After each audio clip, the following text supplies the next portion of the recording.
Evening, people, and welcome to BNR. Happy Sunday, happy Szoboszlai Day. Dominik is a red. Dominik is in a red shirt. He looks awesome in red. He looks awesome in green and white too. But he adores another number 8, doesn't he? And he used to wear the iconic shirt, and he goes by the name by Steven Gerrard. So if he's half as good as Stevie, then he'll have an all right career at Liverpool. But Liverpool fans are absolutely ecstatic. Avi, when there is a release clause, have you frozen or are you just standing like a statue? What does four mean? Yeah, he's standard It's a Avi. celebration. It's a celebration. Is it? Can I may I talk? May the chip talk. You know what I was expecting today? Like a fake tattoo of Steven Gerrard on your arm today. No. Okay, none of your cringy nonsense. Okay, please take a seat Yeah, back. Take a back seat. Take a back seat. Take a back seat. Take a back seat, please. You are Asim. cringe at times. You are cringe at times. Today is a very monumental day. When I joined this channel, yeah, when I got released from a previous channel and I Here we joined go. this channel. Here we Yeah. go. Actually, it wasn't a release. It wasn't a release. It was, I wanted to. I was looking at the next project. Avi, Yeah, we triggered your clause. you triggered it. You triggered it. Liverpool have triggered 2 clauses. I was We very, triggered your clause.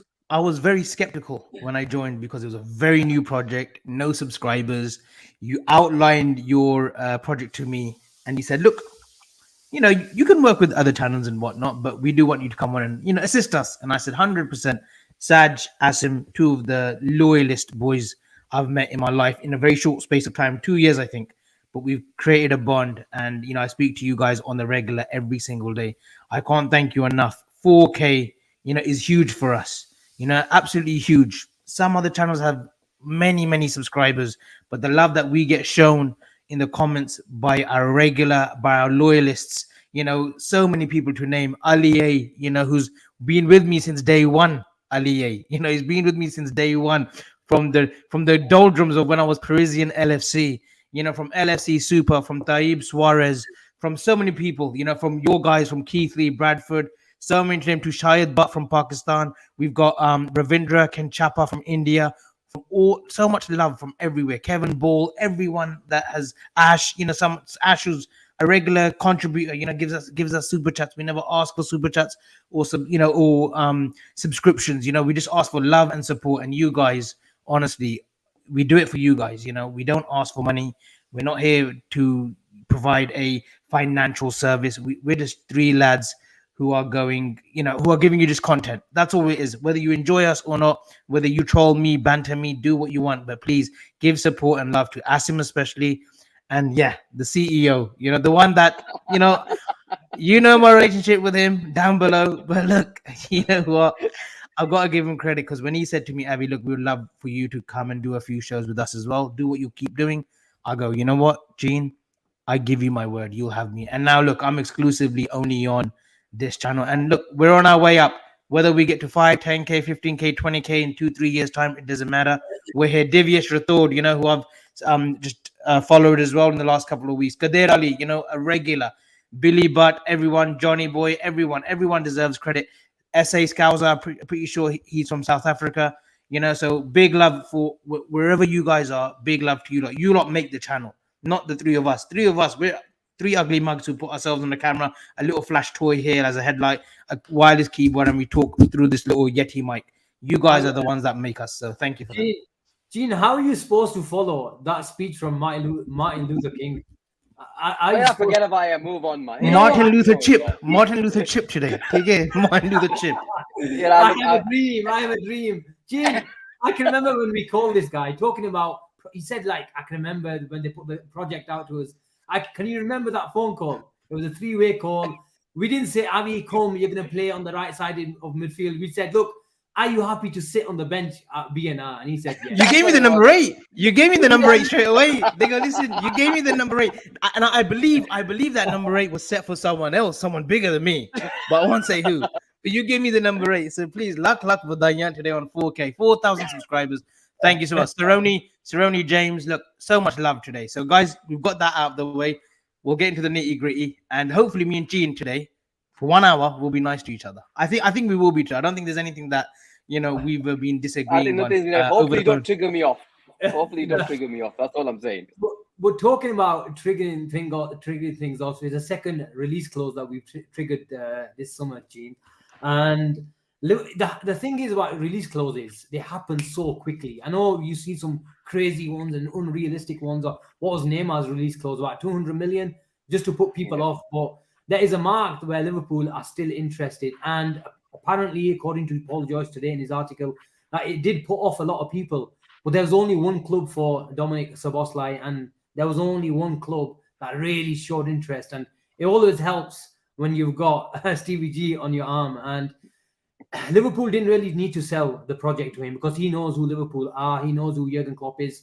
And when they come in for you, you know, everyone or anyone listens. It doesn't matter who you are.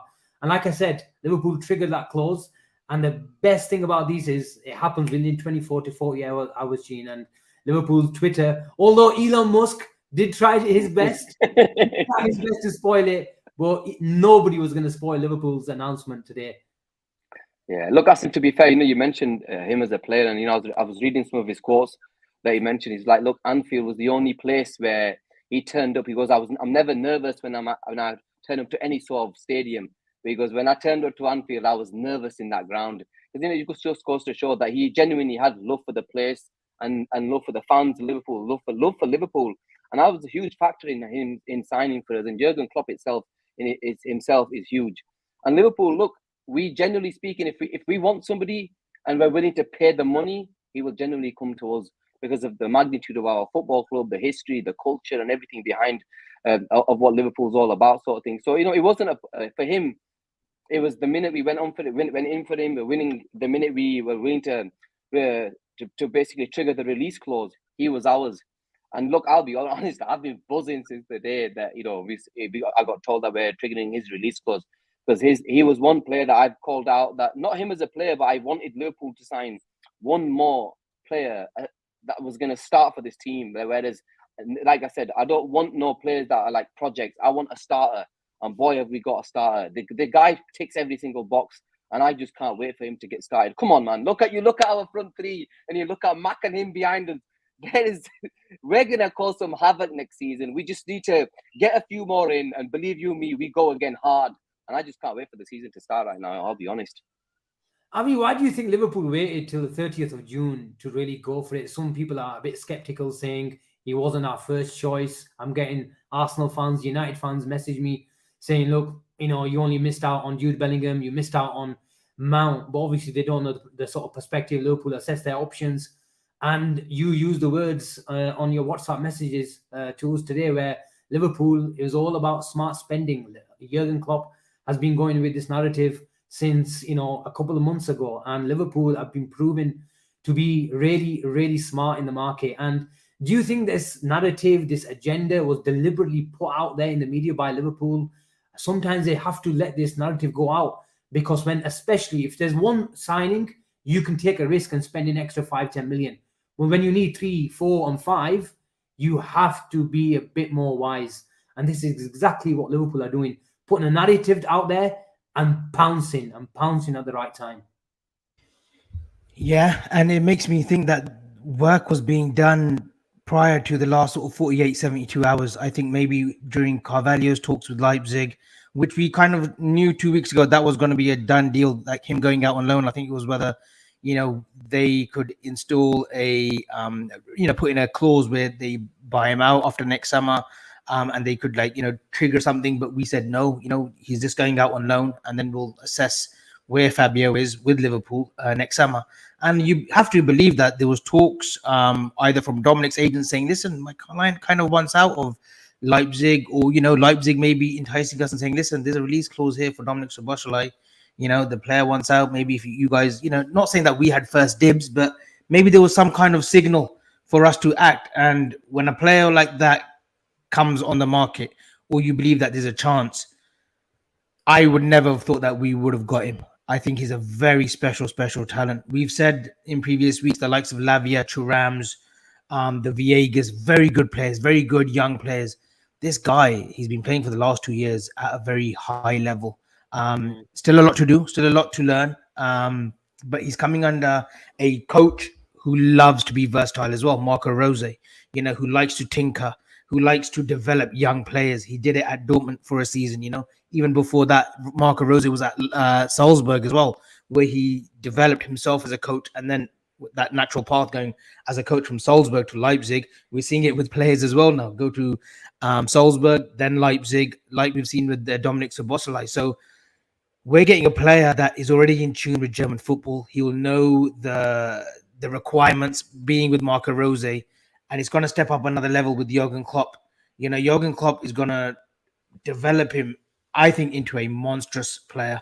A number 8, can play as a 9, can play out on the right, can go on the outside. He ticks off a lot of boxes. Mason Mount is a very good footballer, and we were looking at that 8 on that right hand side. If Mason Mount had come in, I wouldn't have been unhappy. I think he's a fantastic footballer. But Dominik Szoboszlai, believe me when I'm saying this, he's a cut above. He's a cut above. Not quite De Bruyne yet, but he's definitely got a lot of armory. He's definitely got a lot of tools in his armory where he can become, like a De Bruyne type. He will score goals. He will create. And it bodes well alongside McAllister in the other 8 that can advance in the 2. It bodes well for the front 3. It won't, it will give Diaz a bit more freedom up front. It will give Salah ample chances. And it works well for Gakpo and Nunes. Gene, look, Asim, I wanted to ask a question. Obviously, we're in the theme of just before you go, Gene, they're talking about smart business and being smart in the sort of transfer market. There's £100 on offer here if you can spell Szoboszlai without looking at it. But he's not going to give me it, even if I got it right. I know he is, man. Do you want to have a look at it? Do you want to have a go? Go, have a go. Have a go. Yeah, SZOBOSZ. You're looking at it. Shut the hell up. We're looking at what? You're looking at it. I just couldn't spell it out for you, man. I'm just going on the right and left hand side of my screen. It says Szoboszlai done. Lavia next. I knew it. Was it your £100? What you're going to say? I was going to say, look, the question I've got, and the question for you both really is, look, there's obviously you look at the Bundesliga, especially you look at the 4 or 5 big signings that have come from there, the likes of Havertz, Sancho, Keita. They've not really hit the ground running. Let's say the big ones that have come over from Germany over the last, let's say, a few years. Is there any sort of worry in regards to Szoboszlai? How do you think he'll fare? I know, look, end of the day, there is a pattern there. So, and it's not something we have to sort of understand that. I'm not worried, but I just wanted to get your thoughts on it. Gene, you're on mute, Abby. Gene, I have no worries at all. You mentioned like Sancho and a few other players. United were getting some players that weren't ready. The manager's fit. We weren't sure who's signing those players as well. And they were coming into a team that weren't doing well. And I know Liverpool haven't done well last season. But we have a manager who's got a proven track record of bringing and nurturing talent and making them go to the next level. The likes of Salah, the likes of Bobby, the likes of Mane. You can run through the whole team. There is not one player that Liverpool and Jurgen Klopp and his coaching staff have not enhanced. And you look at Manchester City, what we sort of, when we changed to their system, I know we play it slightly differently with a bit more fluidity, but effectively it's the same system now that we play. And we were crying out for a Gundogan and we were crying out for a KDB. And I'm not here saying for a second that McAllister is the new Gundogan or, Szoboszlai is better than KDB. But in terms of profiles and what they offer us in that system, in our team, is exactly what we need. And I have no worries at all what they will provide. McAllister will provide us the control in deeper areas and in going forward. And Szoboszlai will give us the sort of dynamism and going around Salah, providing the crosses. And these two will give us control, technical ability, and output, something that we have been crying out from midfield. So in terms of fears, not once, not an ounce. And I think with other players that have come from Germany, like with Sancho, Gene, you say, right? He came to a team that was in disarray at United.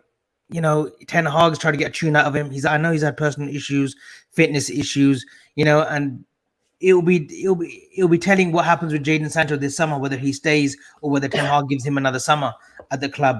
With De Bruyne, who came from Wolfsburg, comes from Wolfsburg to Man City, took it like duck to water. He did well, didn't he? De Bruyne, Naby Keita played well when he had a run of games, But unfortunately, his body just kept breaking down. Otherwise, he was a good player. Szoboszlai, he's been under Nagelsmann. He's been under Marco Rose. Two very good, aggressive, progressive coaches in the new sort of era of coaches. I'm sure Klopp would have had a word with them about his application, his attitude. Timo Werner was another one, by the way. Werner, but again, Chelsea, it was the wrong move for him. If he had waited, maybe we would have gone for him in that pandemic summer when we were supposed to go for him for 35 million. But, at Chelsea, few and far between the swapping and changes of coaches. Lampard, was he really going to get a tune out of Timo Werner? That's debatable. But I look at Szoboszlai.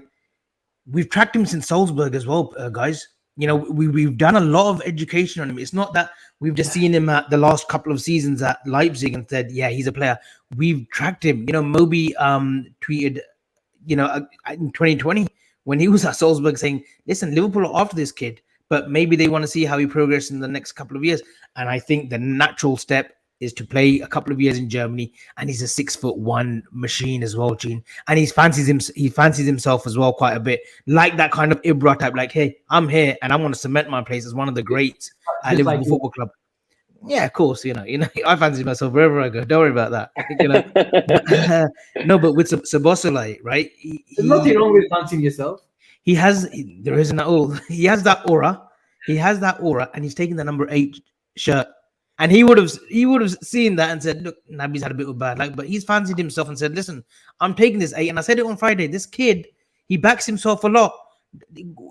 Next season, he will go again and again and again. He will take those shots, those tala that we've talked about, Gene, until he gets one of them and he smashes one of them at the back of the net. So no, I have no skepticism on his progress at Liverpool. He's a transformational player too.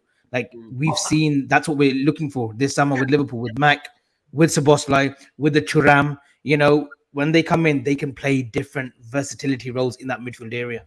But Avi, you mentioned Tala. For those who don't understand the word Tala, it means a screamer from 30 yards. How does Szoboszlai sort of make sure he doesn't become just a sort of a highlights reel, at Liverpool or on YouTube, for example? How does he make sure he is an integral part of this team and a successful one for the next 5-10 years? Look, Asim, I think he needs to start well, and that's the most important thing. He has to start well. He has to bed it, and thankfully, we bought him in sort of early. He will get a full preseason under Jurgen Klopp. And look, he's a type of player that's not just about YouTube reels. We've seen videos where he's actually run. I think there's a video about against England where I think from a corner he chased all the way back on the counter attack, and he won the ball back for Hungary. So that shows you the level of what he's actually at. I have no issue with him just being about YouTube, being a guy that's going to be YouTube reels. He's got potential to be one of the best players in the Premier League in terms of the midfield. He's got all the attributes. He's got the work rate. He's got the tenacity, the technical ability, and yeah, he will complement Trent and Salah amazingly well on our right hand side. I just genuinely believe, and like you guys, you mentioned it, and I with both of you, that we were crying out for somebody like him. He's a guy that's going to be able to get us goals from midfield. If that front 5 click, and let's say, I know let's just say a question mark on Nunes, and Diaz has to basically show it all again, sort of thing, after that injury.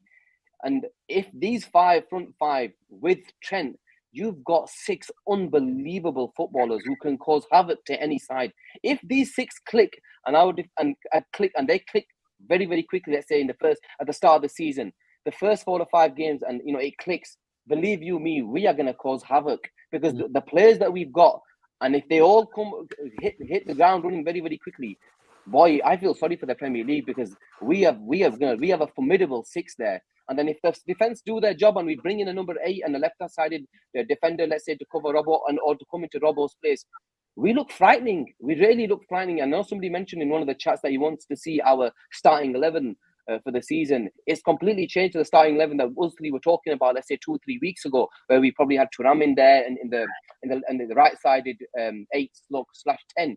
So I cannot wait for the season to start. Bring in a couple of more players. And yeah, my mood's completely changed, because I've wanted Liverpool to go and spend and show some sort of might. And finally, we've shown might, and we've brought in 2 players who are going to fit the system, number 1, and two players who are good enough to enhance the team. And you can't ask for more in terms of going forward. We just need a little more push, a little bit more push. Two more good players, a Thuram and Inacio, and believe you me, I'll be screaming from the rooftops of this channel. Asim, and just on that, you know how you say like you worry, not worry, but like you say that he's become a bit of a highlight reel.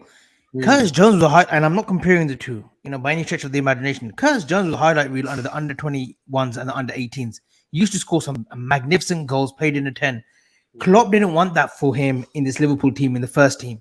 He's tried to mold him in the last couple of years. Yes, he's been, bogged down with injuries as well. This season, the last 12 games, we saw a pressing Curtis Jones, probably one of the best pressers in the team. Against Spurs, I remember the home game. I remember a couple of other games where Curtis Jones was just like pressing from the front, and he looked like a disciplined player. We'll have that coaching method and that plan ready for Szoboszlai when he joins. He will know what he's getting into. It's like McAllister as well.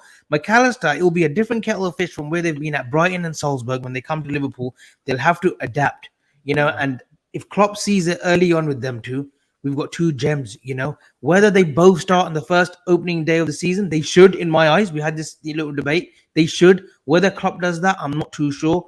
But like you say, if that 6 that Saj has just mentioned, McAllister, Trent, Szoboszlai, Diaz, Nunes, Gakpo, Salah. That's 7. That can rotate. Obviously, that's a phenomenal amount of players. It wouldn't put it past me if we go one better than last season and put a team under the sword and put 10 past them. I know we put 9 past Bournemouth, but I could see a 10-0 or a 10-something scoreline next season from our end. Well, and the actual quote that he's got tattooed on his arm is from a quote from Stevie G, and he says, "Talent is a divine blessing, but without incredible will and humility, it is worth nothing." And that's what exactly that you two have been saying. There you go, Asim. All the talent in the world, but if you don't roll your sleeves up, especially at a big club, you're not going to be successful. But you guys have been talking about the sort of 6 in midfield. Let's break it down into a 3. And Avi, this is for you. And I had this sort of conversation whilst driving to the Midlands today, and it was with an Arsenal fan, and he said he's a good signing, but he's a bit concerned for Liverpool, as in that right-hand side is a bit too direct, going forward, where you have Szoboszlai, Trent, and Salah, all sort of. I know Salah can retain the ball a lot well, and he keeps it, moving around, but he thinks it's a bit too direct, especially in a sort of system that sort of it all promotes having control on the game. And I disagreed, and I said, look, they're all technical footballers, and they can play football as well as pick a pass out if they need to go direct. They've got that sort of balance, and Klopp will make sure we engineer control and make sure we don't have those defensive transitions that we had, in the earlier parts of last season. But what would you say to someone who's saying that right side is brilliant, but is a bit too direct? And it could be too sort of, what's the word that we're looking for? Too, maybe a little bit imbalanced when we're back to front, when we're defending. Is that what you're trying to say, Asim? Well, what the actual sort of tactical term, I think they call it versatility or something like that. I don't know. Is where if it's Trent, he looks up, he looks for the pass straight away. Like a KDB, how many times have you seen Guardiola go absolutely apeshit at KDB and saying, look, don't look for that pass all the time. Keep it going sideways and work the angles, work the triangles. Where in this system, where it's all about keeping those short passes together, where it's Trent, Szoboszlai likes to go on the old, like, put a cross in, and Salah is there to finish off the attack. So it's a bit too direct. That's what he was trying to get at. Yeah, but if anything, we've lacked that directness in our team. We've had Hendo stuck on that RCM role, and yeah, he's done a job, but that's the one. Thanks, Mark. Verticality. Verticality. Yeah, verticality. No one wants to pronounce it. I know versatility, but verticality. Versatility. I knew something like that. We've needed that though. If you look at Leipzig, they play with a 4-1-3-2. You see Szoboszlai interchanging with Nkunku, Olmo, Forsberg, and they're playing that quartet. And then they've got the DM. I don't know who the DM is again. I know it was Tyler Adams before, but I don't know who the DM is now at Leipzig. It'll come to my head. But like, we've needed directness. We've needed a more daring right-hand side, if that makes sense. I know we've had Salah, and then we've had a safe option like Jordan Henderson, and then we've had a Trent. We've needed a daring RCM, and I believe that we will see a hell of a work rate. If anyone thinks that Dominik Szoboszlai will not track back or he will leave his markers, he won't. He is a big runner, and when I mean that, his stature, he's 6'1". He will definitely run and get the mileage in, just like McAllister will on the left hand side with Robbo and Diaz. We will have that same sort of work rate from Salah, from Szoboszlai, and from Trent. We need that right hand side to be daring. We will create so much chances. It's all about possession play as well. We will have the ball probably like 70% of the game, 75% of the game. That's enough for me. Listen, Asim, I want controlled chaos. And this is what we're going to get with this side now. We're going to get controlled chaos. I want to cause chaos. We've got the players that are going to cause chaos. But it has to be controlled. And, players like, what's his name? McAllister, they're going to bring the control to this Liverpool side in that centre midfield. If he needs to drop in and sit in, fine. But, he's good enough. Szoboszlai is good enough to play the triangles. I've seen there's clips that I've seen where he's looked really, really good. Yes, he's directing his play. But if anything, we use created the most chances. Yeah, we had Harvey Elliott in the role in terms of the triangles. With all due respect, I love Harvey Elliott, but what did he lack? He lacked in the final third. Let's say this guy is going to bring chaos, and I can't wait for it. Gene, you mentioned chaos, and so did Kadir. And says, did someone say chaos? Darwin Nunez time. Listen, how do we get Darwin Nunez to be amongst this chaos then? Asim, if McAllister and Szoboszlai don't get him going, I don't know what is, because now you've got two players. Sorry, are we going to say something? No, essentially those two, McAllister and Szoboszlai, are playing to get closer to Nunez. Henderson couldn't do that, and Jones, back in the last season was meant to do that, but he had Gakpo. And if you look at the interchanges that Gakpo and Jones were having, Jones was cutting in a little bit from that left and giving the ball to Gakpo. That's what we want now. Szoboszlai and McAllister to do is to get closer with Nunez, to get closer to that 9, whoever that is, Gakpo or Nunez, and that will in turn create chances for Darwin Nunez. I don't want to see Darwin Nunez on the left either this season. Either Gakpo, if he's on form, you play him, you go with him, you go with the best number 9 at that precise moment. Or if Nunez is on form, you let him play on the middle. I want to see Diaz on the left, or Jota on the left, or centrally. Salah is out on his own. The only thing I would say about that, Avi, is I like the dynamic, and I don't know if it was by design or by coincidence, where Diaz, the way he was inverting, because that attacker is supposed to hold the width, just like Grealish and Mahrez do for Manchester City in that system. But Diaz and Jota, whoever was playing in that role, they were inverting, which allowed Jones to be higher up and wider, and I like that dynamic. It was a bit positional, and it was also fluid at times. But with McAllister, I don't see McAllister doing a Curtis Jones role, because Curtis Jones is comfortable in the final third, and he was doing the sort of recoveries, and as soon as you're losing the ball, winning the ball high up the field to sustain attacks. But McAllister, like Gene said, he's a bit different. He's lot more comfortable compared to Curtis Jones in deeper areas. So where does that allow, which segues into the next point, in terms of our left-back position? If McAllister is in deeper positions, doing a bit more of a Thiago role, a double pivot role, and I'm not saying we're going back to the old 4-3-3, but does that mean it allows Robbo to be, the sort of Robertson that we have been accustomed to see over the years, where he's bombing a bit more down, which suits his game? How do you see it? Because it's fascinating which way we go. I agree with what you're saying, but where my switch came from was, if that's what we were doing last season, what stops us from the change from this season, where it's happening more on the right hand side, and Salah's the one is closer to Nunez, and Szoboszlai is actually more, more on the touchline, because he's good enough to play on the touchline. So that will then allow Trent a lot more space, a lot more creativity, and we're not just relying on Trent then to basically get the ball into the box. We've got Szoboszlai who's good enough to bring the ball into the box as well. So look, this is the thing now.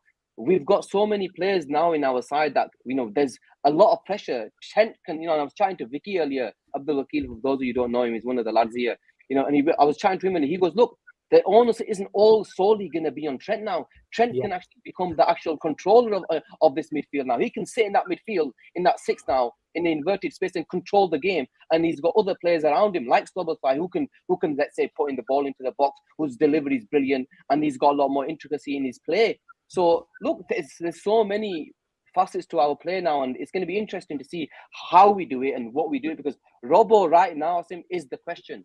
Do we bring in a left-sided centre-back and we're going to actually really go and play this inverted role and let Szoboszlai go be the, let's say, the player more on the touchline, Salah gets closer? Or do we stick to this 4-3-3 and let Robbo, like you mentioned, bomb on more, so he's supporting the Diaz a lot more? So it'll be interesting to see where it goes.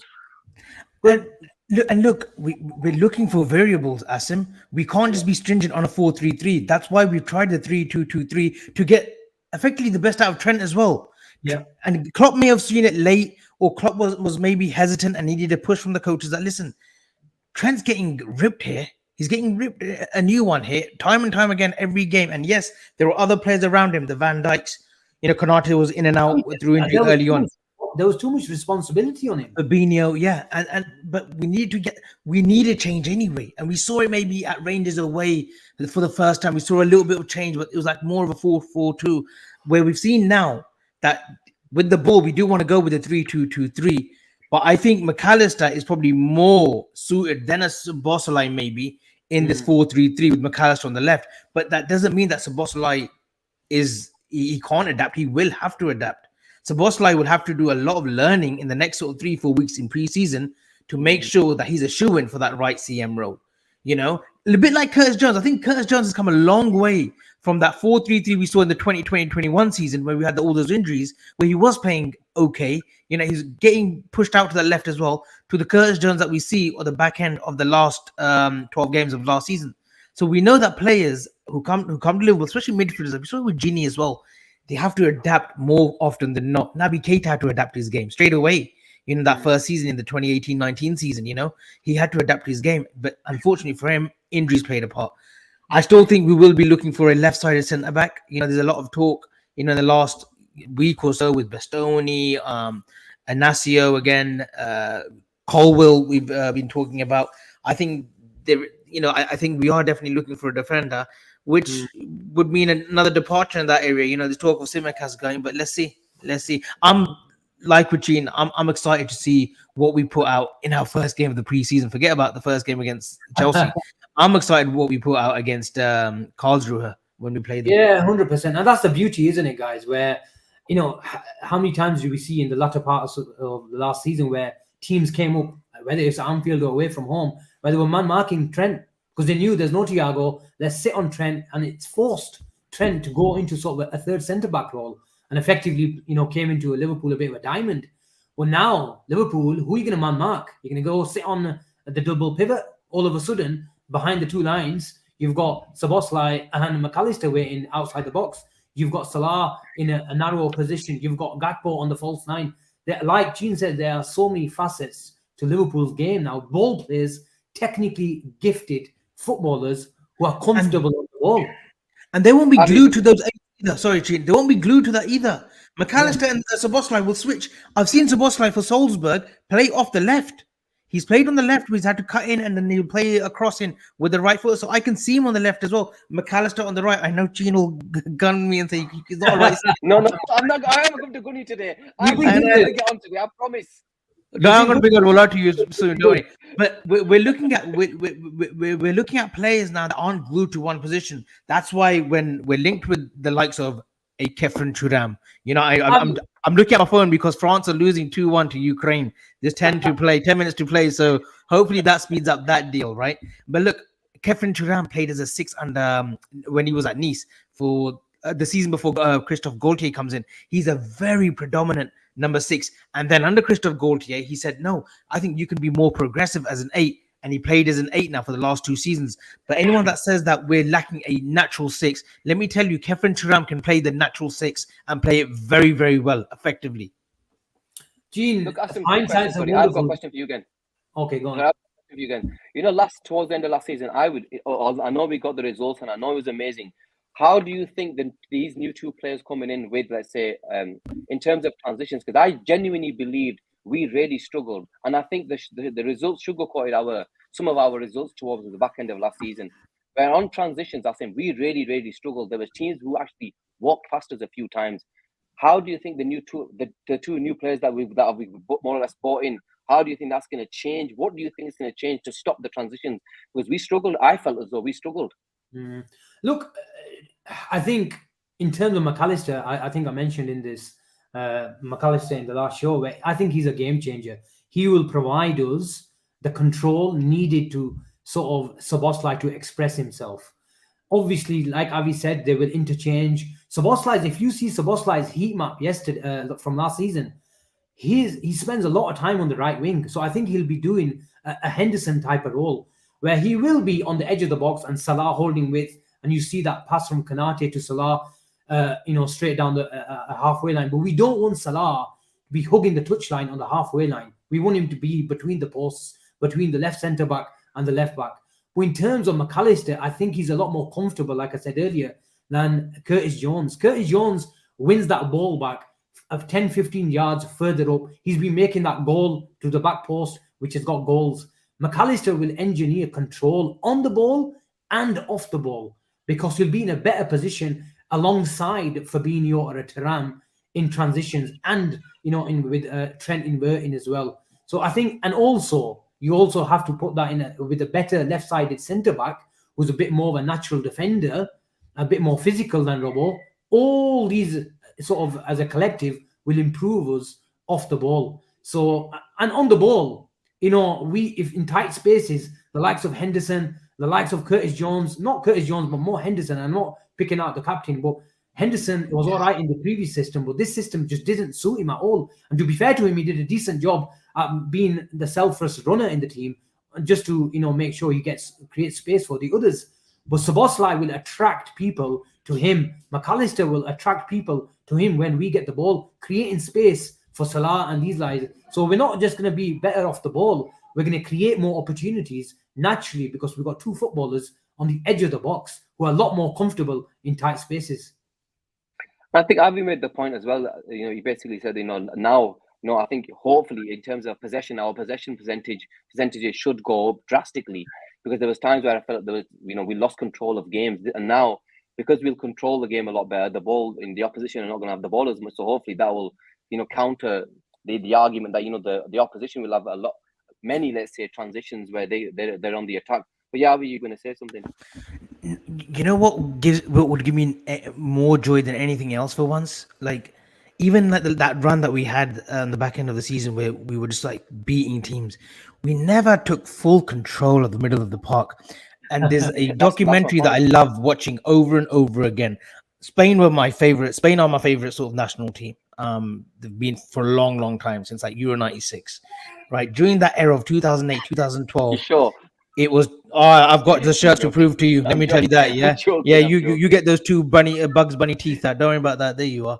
Like, the little gap between your teeth. I think it's hiding it now because I've got him. Listen, take the ball past the ball. A documentary. You two were behaving. Behaving. Take the ball past the ball.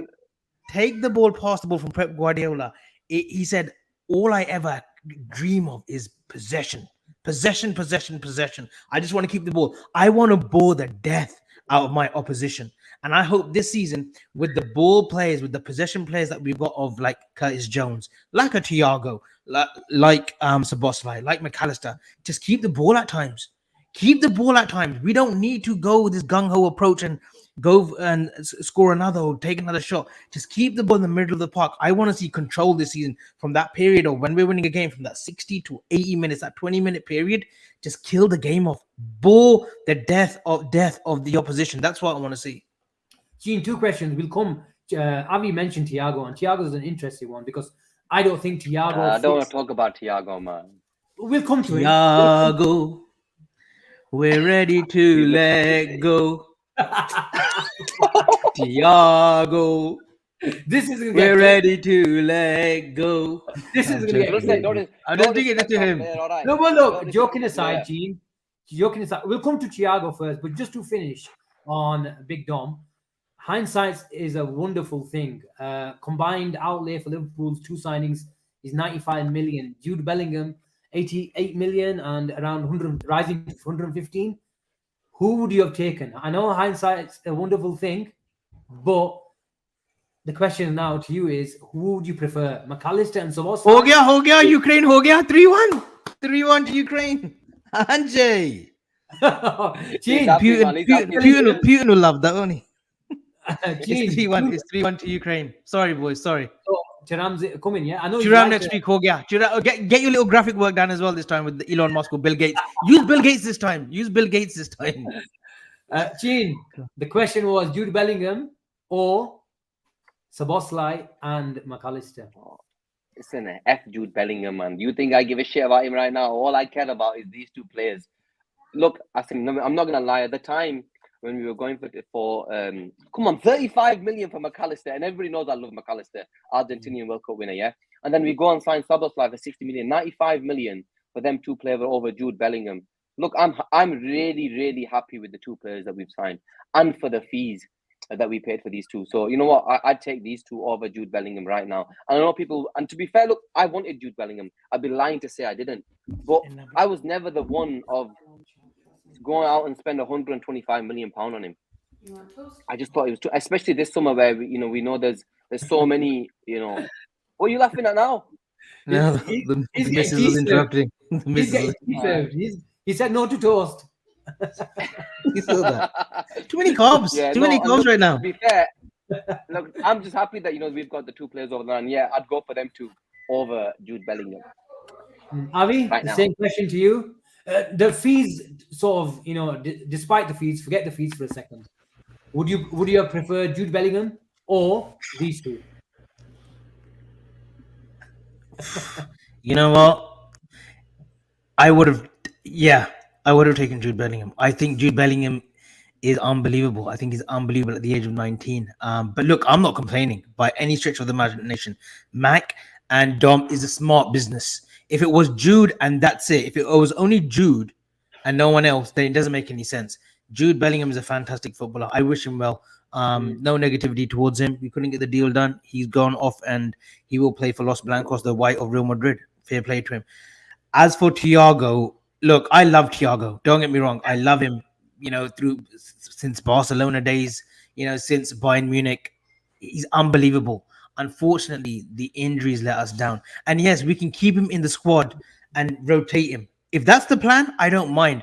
But if it's the chance where we've got a Lavia and a Thuram, possibly two coming in the space of a Thiago and an Elliott maybe going out on loan, just watch that one closely as well. Like I said, I'm not an ITK anymore, but I think there's something going on with Elliott anymore. Well, look, I said I'm afraid I was. Listen, yeah, I took him to the cleaners, that's why. I think Saj. I think him in his ITK word. I think Saj as well. I think Saj, if he takes his hat off, yeah, I think he will say as well, Thiago in place. If we get Lavia and Thuram in place of Thiago, he will take that. He will take that begrudgingly.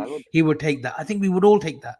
Thiago, unfortunately, hasn't given us the availability that we desperately needed. What Avi's saying. Omar says. Look, everybody knows. Everybody that knows everyone knows what I think of Thiago. He's an unbelievable footballer. He's probably the best technical footballer I've seen grace Liverpool football goals for a very, very long time, and nobody actually comes close to him in terms of technicality. But what can you say, man? The guy is just not available, and if it meant us signing two, a Lavia and a Thuram, you have to take it. You have to take it, man, and that's really hard for me to say that because I everybody knows I adore Thiago, but sometimes it's not. You got to move on from personal preferences and understand what's good for the team because he's just not fit enough. He's just not his availability has been shocking, and that's the simple truth. The 1 year that he was available, we nearly went and did the quadruple. If you could guarantee me 25 games this season, I'd be honest with you. I'd say to you right now, I want Thiago to stay, but nobody can guarantee us that. And I know he's at that age where he's 31, 1 year left on his contract. If we could recuperate some sort of money for him, then yeah, I'm gonna have to take it, man, and that's hard for me to say. Yeah, but Avi, Adnan says we'll only get 20 games out of Thiago. He's still an option for the squad, and we relied upon as much as this season, which is a plus. And he's right. But my concern, and I'm going to stick my neck out on, there's a lot of Thiago fans in the comments, and rightly Does so. he fit the system though? Does he fit this new 3-2-2-3? Sorry, I knew you were going to come into that telepathic. That's why listen. That's why there's no one better than us three on a Sunday night. There's no one better than us. There's no one better than us three. That's why I was reading your mind, because I know I've talked about Thiago in the system, and I said, let me just butt in again, like I do, like the director does. He just butts in. And that's what I don't get. In a 4-3-3, Thiago has struggled at times, right? And he's got going, yes. But this team in defensive transitions, if we have Thiago in a 4-3-3 alongside a Fabinho, and then you got like a Szoboszlai or McAllister, it will struggle, guys. It will struggle. In a 3-2-2-3, Thiago struggles. Can he play the double pivot with the Fabinho? Yes. But in a defensive transition, I think they get left behind, depending on how Fabinho gets back as well from this. But go on, Gene. Okay, one question. Sorry, Asim, one question. And you guys might give me a lot of shit for this, but honestly, I saw Thiago play with Goretzka for Bayern Munich, and he was actually the lone six, yeah? Yeah. Who was the lone six? Thiago. Thiago and Goretzka and Kimmich will have to play right back at that time, yeah? Against, let's say, the lesser sides, I think Thiago could play the lone six at times. I genuinely believe that. If we signed... In different leagues. You've had a man. That's a shocker. That's a shocker. Let me finish. I see where he's coming from, but I think I agree. Well, let me finish. If we signed an actual left-sided centre-back and we're going to go inverted, yeah, because then he's at least got 3 actual defenders behind him, yeah, with a Trent and him next to each other, with the 2 in front of him. I think it can work. I don't know, maybe I've got my Thiago hat on right now, yeah? But I think that will work. And you talk about control, we'll run the game. And let's face the music, Asim. Another thing, Thiago, before he got injured, he was, in terms of his tackling, in terms of tackling stats, he was miles ahead of Fabinho. He was miles ahead of any other player in our side. So don't come to me and say he can't tackle or he can't get back. In terms of winning the ball back, he was number 1 in our team at that time. So yeah, but Gene, he's going to be. He's entering this season as a 32-year-old. Will his legs prevail? Will his legs keep up as a games? Will his legs keep up as a 6? Games. As a 6? No, I don't know. His average for the last 5-6 years is about 25 games. I'm sorry, but he's on like 200. He's on like 225,000 a week as well. I'm sorry, but like if you're giving me Lavia and Thuram tomorrow, you're getting rid of Thiago. Yes or no? Sorry? You're getting rid of him. Yes or no? Look, if I had that choice, but it's not even a hard thing. I love Thiago, but unless we're offering him and saying, "Listen, you're going to get 20 games, we'll rotate you." But then where do you fit in the squad? You got Bajicic, and I'm telling you now, guys, a lot are sleeping on Bajicic. He will come back. He's going to look bigger as well. He's going to grow out a little bit, the lad as well. 18 years old, he'll be back. Don't worry. After that injury that he's had, he's going to be back, and he will get his fair share of games next season too. I think the stage where he's at, you mentioned he played with Kimmich and Trent. I think this is a different league. What you might say, I think Vicky touched on it. But although you say that, Thiago's aerial skills are underrated. I'm telling you that for a guy who's not 6 foot, he can jump high and win a lot of battles in the air. But I think what you might see this season, if we don't get rid of him, Avi, I agree. If someone's given me the choice now, if Thuram and Lavia come in, Thiago goes out, I take that. Why? Because McAllister can do Thiago's job. He can control from deeper positions. He can pick a pass.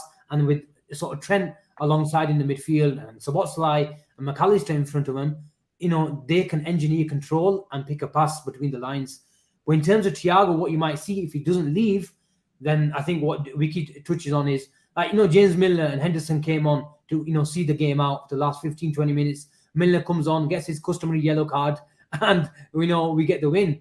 But with Thiago, I'm more than happy for him to come and keep the ball for us in the last 10, 15 minutes to see games out. To start games in this new 4-3-3 system, I just don't see him going from a 6 to an 8 to a 10. I just don't see it. He is brilliantly sort of underrated in terms of interceptions and reading of the game. But I think he's at his stage of his career where he needs everything in front of him rather than going the other way. And that's my only concern with Thiago. In the old system, where he's naturally more of a double pivot alongside Fabinho, and he's sort of pulling the strings, then he's fine. But I think with Trent inverting into midfield, I think his role is slightly restricted now in terms of having a really integral part in this team. But as a squad player to do a job, no problem. And look, I've said it. I'll say it again. Romeo Lavia in 18 months' time is going to be a world-class performer. A world-class performer. He played very well at Southampton. He's been known to the coaches for a couple of years when he was at Man City. If he's the only loan signing and we need to get rid of one, then I'm sorry, and I know we won't release Henderson. You know, unfortunately, Thiago will be the sacrifice. You know, and he's a fantastic footballer. If he stays, I have no qualms about it. You give him the 15, 20, 25 games next season, you know, and you let him rest. Yes, we're playing one game a week as well. So, Sad, you do make some good points. But Romeo Lavia and especially a Kefren Turam, if there's deals there that we can do financially, you can't let them go to another club. You just can't. I understand. I'd definitely take them two over them. But anyway, yeah, Asim, carry on. We just got a super chat, guys, before we carry on. Yeah, go for it. Ash, thank you again. Gabriel off to City, sadly. So can each of you give me a name for CB? Will it be 2 if Matip leaves? Also great to see rivals are sweating about us. You never walk alone. Great comment. Gabriel was he's been my pick for months, probably a year now. And again, if he's going for 86 million, you think, you know, why aren't we there? But look, today's not a day to bash the owners. We've done that plenty. And we've, you know, been loyal to them plenty as well. A CB for me, I love Bastoni. The way he can carry out the ball, but I think he signs for Inter.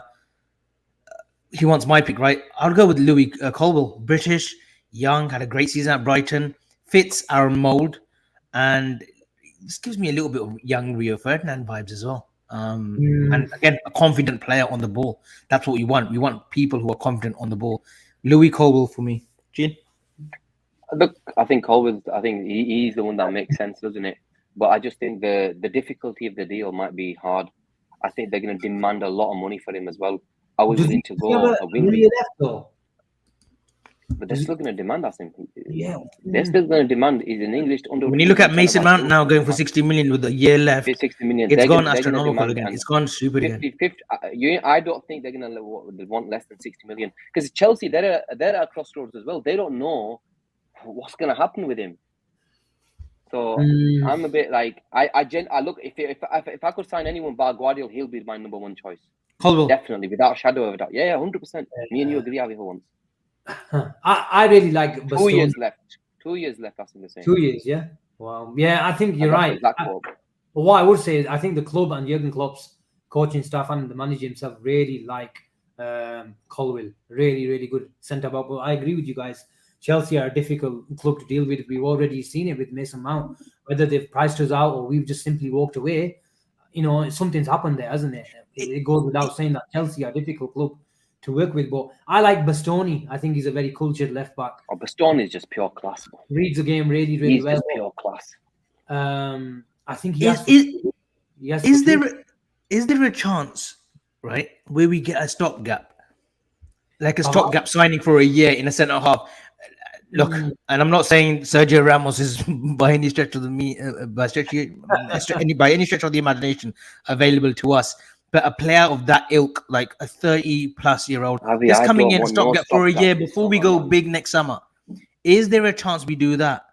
But Avi, in this system, can you see Sergio Ramos playing? No. Don't get me wrong, not a Sergio Ramos per se, not him, but like a stopgap, like a 30-plus defender coming in, a centre back.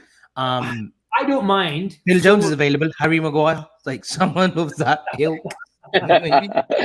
You'll be telling me you're available next as well, Avi. No. One position I couldn't play was centre back or a wing back role. I hated running. You're too small for that. I hated running. I was a number 10, a Matthew Letizia type. A number 10. That's it. You flipping mentioned that you were Michael Laudrup. Michael Laudrup. No, but now it's Letizia. People won't remember that, Yara. People won't remember that in the comments. They're not even like, they're just... If you came into the Premier League, Jamie Carragher would say you're too small for it. like a Lissandro Martinez. I want to come into this as well from Idstro. Thank you for tuning in. Can we get both Lavia and Thuram? I just want to come back to Liam Thornton because he makes a great point. And especially in that 3-2-2-3 role, Asim, I remember West Ham away. Me and you spoke about this as well. I think immediately after the show. Only thing with Thiago is he gives the ball away as much as he has retention of it. A few too many heart in mouth moments. Last season, especially, he was struggling in that role. Well, He was giving the ball away. What are you expecting from Thiago? He's the orchestrator, the creator of our midfield. He's the one who takes the chance. But some simple not passes. Any other player, 1 second. There's not any other player who's good enough to play the ball between the lines last season. There was instances last season where I was, and look, I don't want to talk about last season because I'm going to flip, yeah? And the amount of times I came on after the show and I spoke about us not being daring enough, us not being able to play that simple ball between two opposition players, it was really, really peeing me off. He's the player that is capable of doing that. Yes, there are times where, he does give you a bit of heart attack. He gives you them type of moments where, he races the last second to release the ball. He maybe dwells on it a little bit more than he should. Fair play. But at that, there was times where he was by far the best. The season before that, the guy was unbelievable at times. So but the games that he misses, like last season, he missed the back end of the last sort of 3-4 months. If he was fit and it was the Thiago of the season previously, the quad attempt season, right? I mean, that's a different point. Would we've got top 4? And no, but it comes back to context. Would we have got top 4? We probably had a greater chance. The season where we should have won the league, the quad season, where we missed 9 games, and out of those 9 games in the league only, we didn't win 8 of them.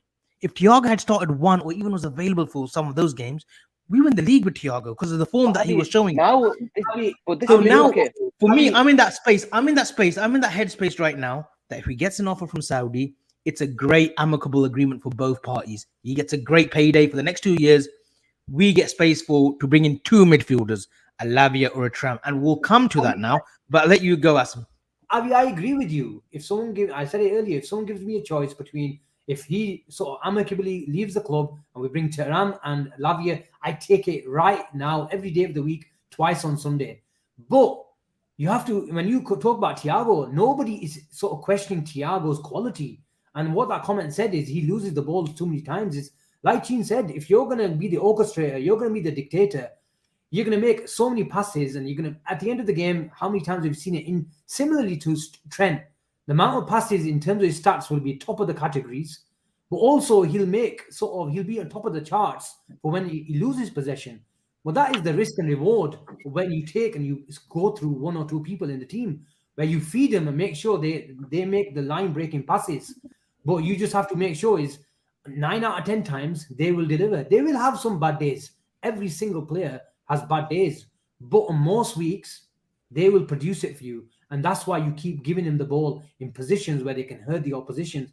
So generally speaking, Thiago is known to be the orchestrator and the sort of pass just before the assist, to accelerate the attack, just like Trent is, just like Thiago is. And when you have got that role in the team, especially on a bad day, it's going to look like that you're giving the ball away all the time. But that's your job, because 9 out of 10 times you deliver.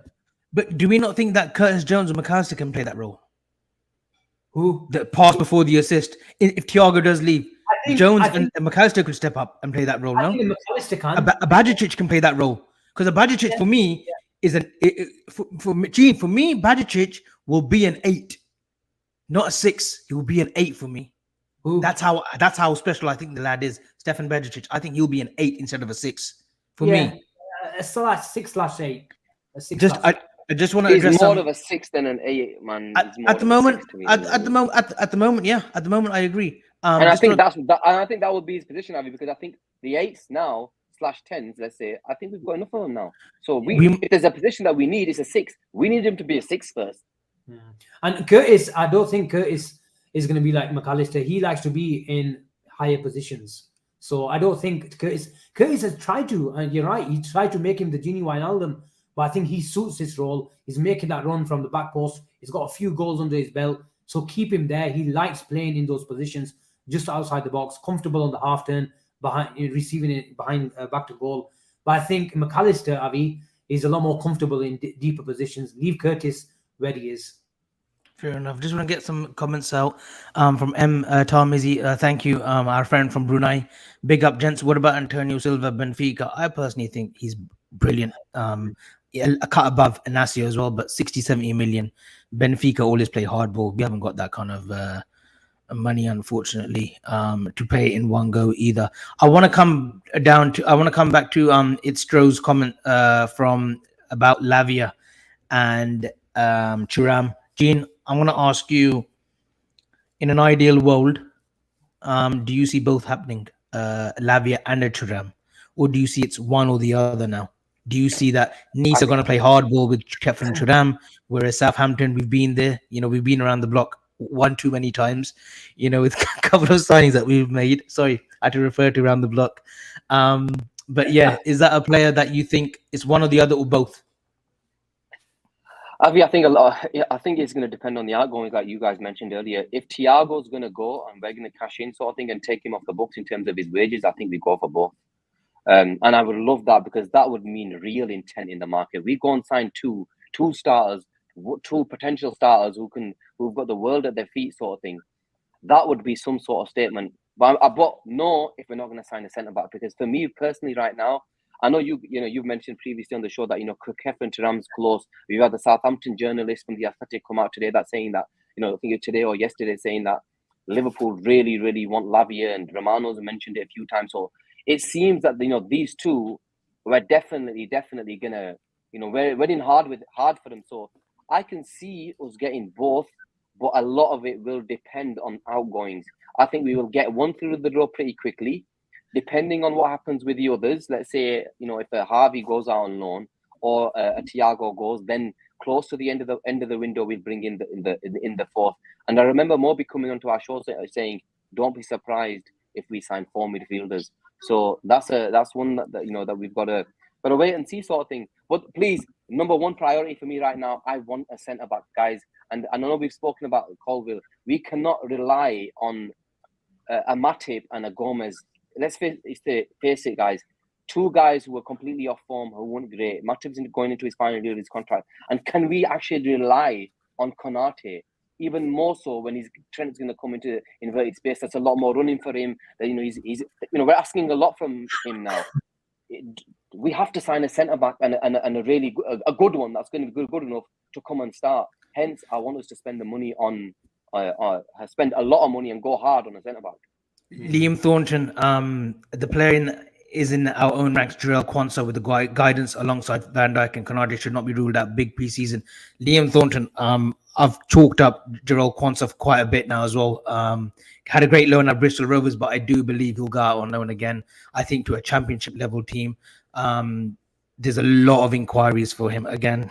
ITK talk, you could say, but he will definitely go out on loan. I still think it's a tad too early for him at the age of 18, 19. I can see cup games in Europa League for him, but maybe just a tad too early. Still needs to, even though he's a big lad, needs to grow a little bit more. And just his positioning sense where it benefits him being out on the weekly in a championship team. But yeah, he's definitely one to look out for. Just on this, back to the midfield role, Asim. Yeah. I'll ask you as well, Lavia and Thuram.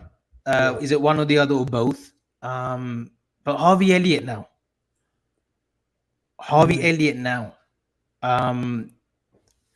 Bajicic, Fabinho, Thiago, Henderson, Curtis Jones, Szoboszlai, McAllister.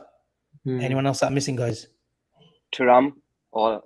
Okay, we can say either, Kefren Thuram, say that comes in 8. Oh, Lavia, yeah. Harvey Elliott as a 9. I'm not saying that's the pecking order, but that's 9 midfielders.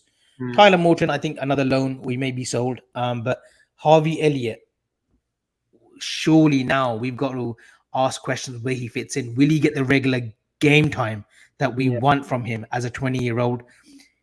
Salah doesn't get injured, touch wood, that remains the same. He's already in the gym while he's out on pre-season or while he's out on his holidays, already working on his muscular bloody muscles, whatever, right?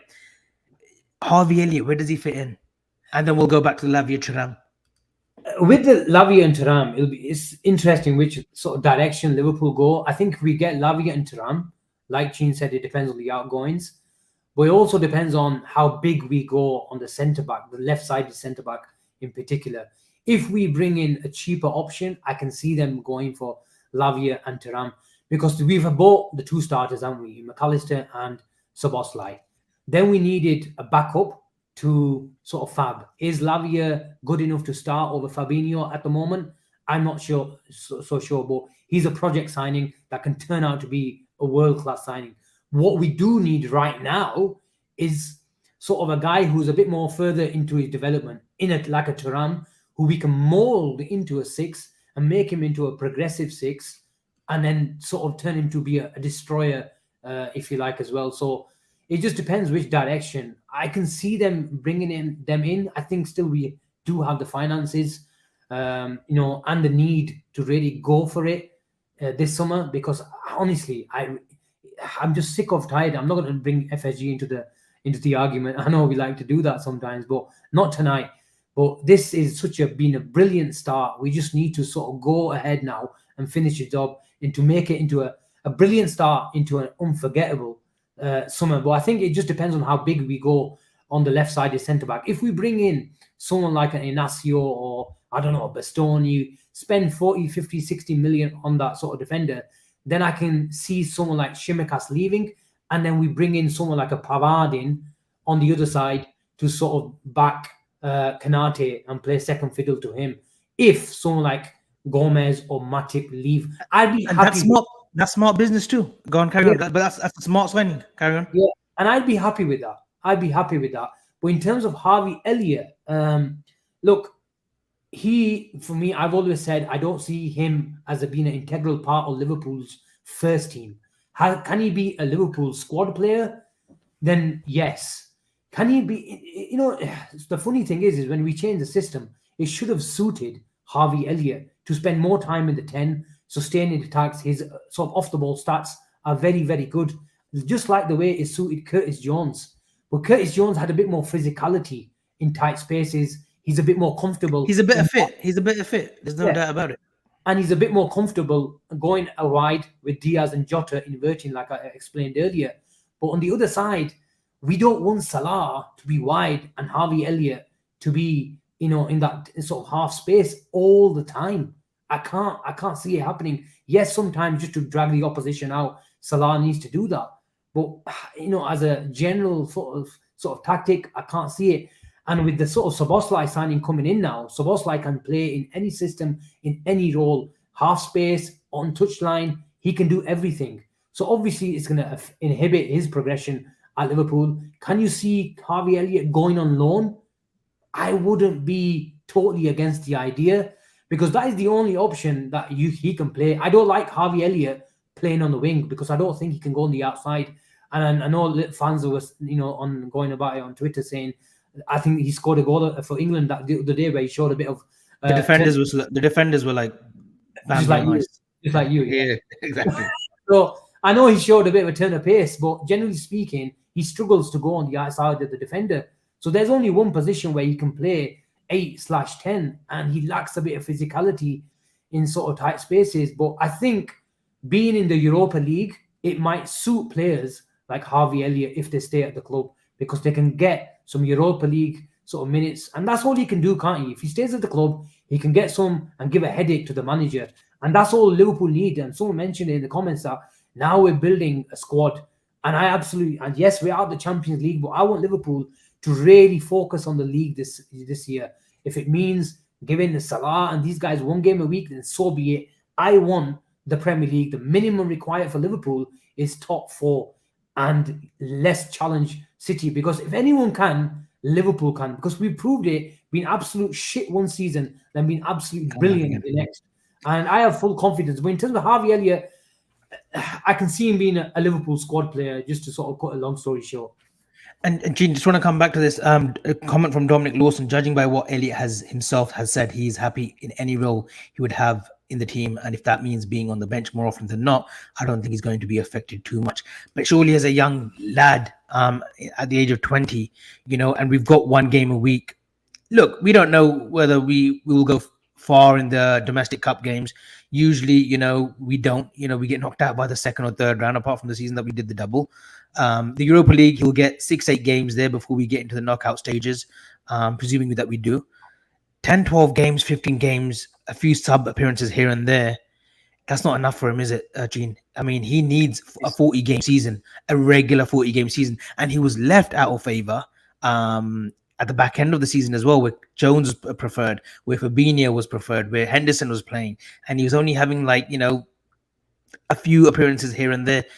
He needs a season where he has to play regular football. That's not happening at Liverpool in the current squad, where we've brought in like the Szoboszlais and the McAllisters. On top of that, we might even buy like a Lavia and a Thuram or one of the other. I'll be honest with you, I think the writing's on the wall. I know you might enjoy saying that, he'll play in the Europa League and all that sort of stuff, but a player at the age of 20, I know he's been in a few years. Look, he does deserve time, because I think there's definitely a player in there. Do we believe that there's a player like good enough to play for Liverpool Football Club? I know. But Gene, we can't afford that time this season though, because we won the title. I agree with you. That's what I'm saying. I think I'd send him out on loan. I want to see him play for a decent sort of club in the Premier League, where he's getting the 30 plus games, so I can really see how good he is. And I agree with Asim. I don't think he's good enough to play to be the Salah sort of replacement. Is he good enough to play in the 8/10? I'm sorry, but he had the chance last season. I didn't see enough. I didn't see enough chance creations. I didn't see enough in terms of his numbers, in terms of assist. Yes, he might give us like Adnan mentioned, he might give you the rotational flexibility. But is that enough for a Liverpool? Is that enough for a Liverpool side that's actually going for a title? I don't think it is. If anything, I'd rather play Thiago, because he will actually give us the full rotational flexibility then. But we're at the stage now, Avi, that we can't carry. If we want to go for titles, every single player in his position has to be firing, and he's able to give us what's exactly required. Yes, look, I'm giving it, and look, I went hard on Darwin Núñez at time. Yes, him and Harvey Elliott in the first phase of last season were arguably our two best players. But when we tweaked the system, they were nowhere to be seen, sort of thing. Harvey Elliott was on the bench. Núñez was nowhere near the same place. Gakpo would come in and change. So let's face it, guys. A lot's going to change with all these signings, and it's either your head ready for the ride, or you're not. And Harvey Elliott, like a Thiago, and everybody knows I love Thiago, he might be one of them players, like Asim mentioned a few shows ago, Robertson. These three players are probably going to be the three that are going to struggle to get into the side. Look, and this is no disrespect to the Robbo here. If we do sign the left-sided centre-back here, are probably the ones who are going to suffer the most with the new sort of system. So let's wait and see what happens. I personally want to see him go out on loan, though. And Asim, I want to come back to this notion that we definitely need to get a centre back, because with the players that have come in and we'll have more possession with the ball, Asim, does it make our back line a little bit more relaxed, and it won't be as tried and tested like it was last season? At every exchange where we were losing the 50-50s in midfield, and the pressure that was on Konate, Gomez, Matip, Van Dijk, the Trent and the Robertson, it was one too many, way too many times in each game that we were playing early on in the season. Is that definitely imperative that we get a centre back? We can't maybe just try to get away with it, or maybe look for a cheaper signing. I mean, look, like for example, a Bella Kotchap, yeah, for Southampton, Bella Kotchap, whatever his name is. I can't even pronounce his name, but Southampton, right? Southampton. If he's available 15-20 million, that would entice us, because he's a good player. The tabla. Okay, look, the reason why we all want a centre back is when you split these three centre backs, when we're on the ball, you need a person who's a bit more comfortable with the high line, playing the offside trap. That is not sort of Robertson's strength. He also doesn't have the physicality that a natural defender has. And he's also not comfortable in the first phase of the build-up.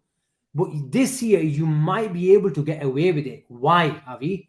Is because if McAllister is going to play a left-sided midfield role, he's a lot, like we've said this evening, he's a lot more comfortable in deeper positions. Curtis Jones doesn't want to be carrying and receiving the ball from our centre-back or left-back. McAllister can. Yeah. So what will allow is Robertson just to go 5-10 yards further up. Not his normal position, but a bit sort of more comfortable. Robertson is not comfortable in the first phase of the attack. So this is the reason why the fans really want a left-sided centre-back, because of the three reasons why I mentioned what I mentioned. But is it imperative? I think it is, because I've always said, Robertson, if you're going to play this system, then look at Guardiola. He practically plays that system with 4 centre-backs now. Yeah. Aki, Akanji, Diaz, and Stones inverting from the right-hand side. And he's buying another one, Guardiola. and Laporte as well on the bench. I think he's going to go, but he needs 4 proper centre backs just to give a bit more solidity. Gene said, "How are we going to get a bit more solidity in this team?" Guardiola has provided it by playing people like Kyle Walker. He publicly said that this guy doesn't fit the system. He's more of a third centre back. He can't really play that ball. He wants someone a bit more comfortable on the ball in the first build-up. And that is a bit more sort of going back to Robertson.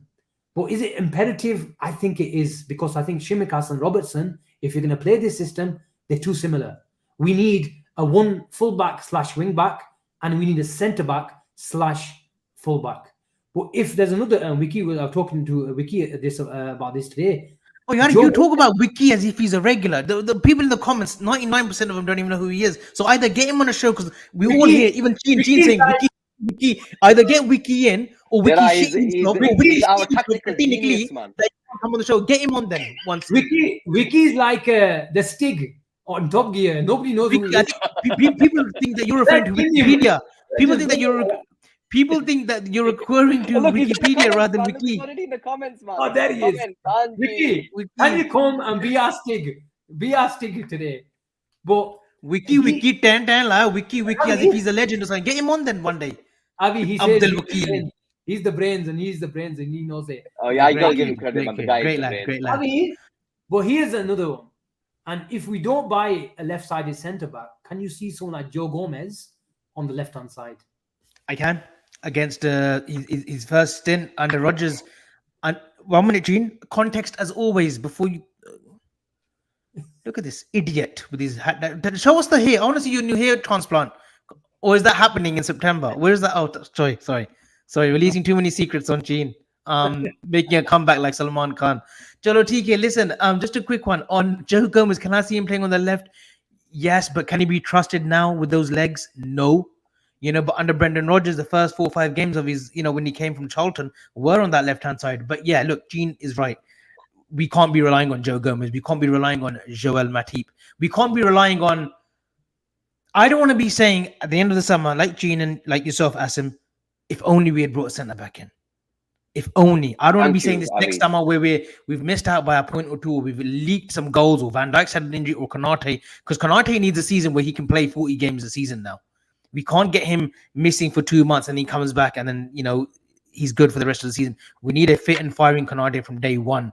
None of these injuries mid-season or early season. So, no, I agree with Gene. I've got to say, Asim, he can play that, but the legs, unfortunately, the injuries have done him. Joe Gomez can maybe do a job there, but I want a left footer. Aki, when he plays for Guardiola, he's a left footer and he provides a lot more balance. So maybe he can do a job. But I want a left-footed centre-back. I don't want to see Joe Gomez anywhere near this lineup, lads. Simple. Sorry, guys. We're not saying lineup. I don't care about this. Gene, could we see? Well, listen. We do have a natural.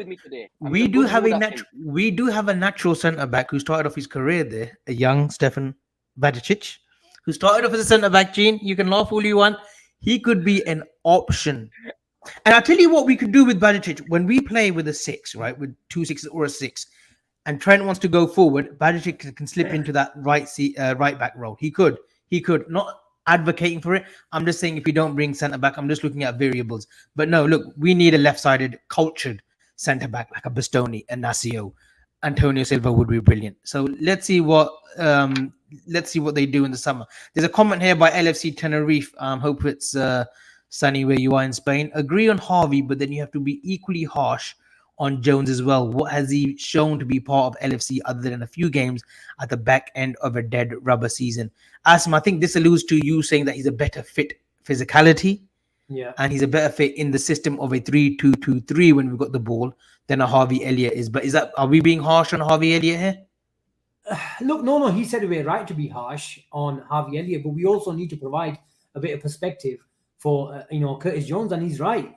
Yes, it was a dead rubber, but you still have to give him a chance. And at the moment, because of that form, because if he didn't perform, we would be absolutely going crazy at him. Get him out of the club. 100% we would. 100% we would. So he has performed. Let's be honest. Yes, he can only play and perform against the teams that are put out in front of him, albeit 8 to 10 games in a dead rubber part of the season, 100%. But he's performed, and you're right. He's got the natural physicality. And this system change means he's playing further up in the field. And on the other side, Harvey Elliott, in theory, would be playing the same position.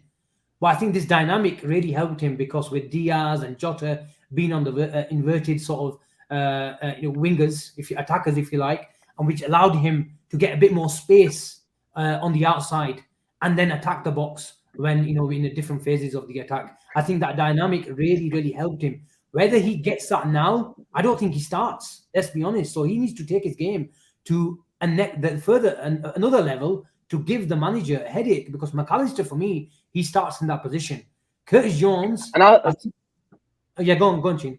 No, sorry. Another point, and then the point to LFC Tenerife guy. Look, another thing why I did, and everybody knows, I basically said at the start of last season he had this season to prove it, and obviously he didn't start. And the last 10 games he did well. I think why I haven't gone to town on him yet, Asim, I think his numbers. He actually chipped in with goals towards the end of last season, important goals, and that was one thing that I think Harvey lacked in terms of being in the right place at the right time. I think Curtis Jones gives us a lot more of that. And another thing is the way Curtis pressed at times. I know Harvey was a good presser, but I saw signs that Curtis, the way he pressed towards the last 10 games last season, he was brilliant. And look, fair play to him. And yeah, I think Curtis Jones, because maybe there is some sort of recency bias here, but I think he deserves a slight chance, let's say a better chance than Harvey Elliott right now. I've got a few more questions. There's some comments here from Kadir Ali. Avi, any truth in Florentino Luis being a target? We watched him during this. We've seen scouts of Liverpool FC have been tracking him. He had a release clause or something like Benfica wanted 60 million. He got Young Player of the Year award in Portugal. Would be a fantastic acquisition. But I think Lavia and Thuram are just ahead in terms of who we want in and them being first options. But Florentino Luis is a very good footballer. For 25-35 million euros, I think it'd be great between that price range. Highly rated. Asim, if we need to get rid of 3 players, if we need to sell 3 players, we need to make money. Sell, not loan, but sell. I've got a 3 in mind, but I'll let you go with this, Asim. Who's the 3 that is bringing in a little bit of money to push for that centre back? Can you put Liam's comment? I like that comment, Avi. Where's this? Which one? What did he say? Liam Gordon, man. Yeah. There we are. Did Avi offer to do the hair transplant? in Turkey. Man. Respect to you, mate. By the way, I'm not no transplant. Avi, before I answer that, you answer Evan. He's in the chat. Big up our very own soccer god. He says, is Sobo even better than the English Gavi? Also, as always, nobody voted this guy in as the director. Self-appointed director will answer the question. When you're self-appointed, you don't need to answer anything. You don't need to answer to anybody. Yeah, that weasel answers to me. Yeah, but he answers to me. I don't answer to anyone. Go on. Avi, just 3 players that we'd have to. Like, if we realistically had to look at 3 players that we need a bit of cash flow, we need to, improve those net spend finances out. We know FSG love a net spend. Who's the 3? Tsimikas, I've just mentioned it. Definitely. How much are we looking for him? Realistically, 10, 15? 10 million? Gene, is that fair? 10 million? Yeah, 10, 15 max. That's maybe 10 there. Go on. Put a Juba on and put an Arab cap on, you might get 25 out of him, so you never know. No chance.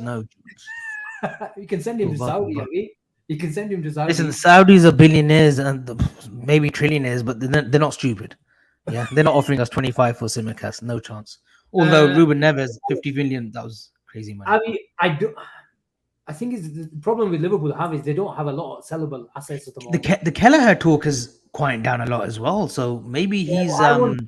Alisson picks up some strange injuries out of the blue. He just, he goes missing for 2-3 games, and I don't want a massive drop in class. I don't want to go from Alisson to Adrian. I just don't want to do it. I think there was talk of that Robert Zieler, who's a homegrown as well, who was at Man City or Man United, one of the two in his younger days. There's rumors of him, but I don't think he's on. I've not seen him play. I don't know. Have you? No, but I tell you what, though, if someone offers me 20 million for Kelleher, I'm selling.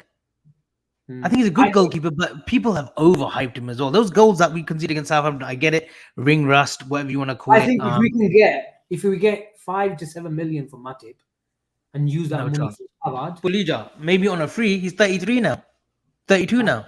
5 to 7 7 million. I million for him. wouldn't. I Asim, then you're gonna have to buy a ready-made centre back, man. Pavard. Yeah.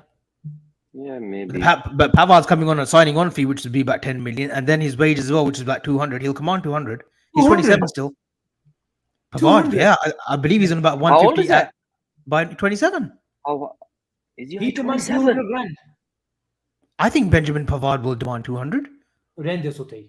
Okay, maybe 150. maybe How much were you expecting? 60, 70 grand? I'm not so bad. He's a French international. International. 200 grand, man.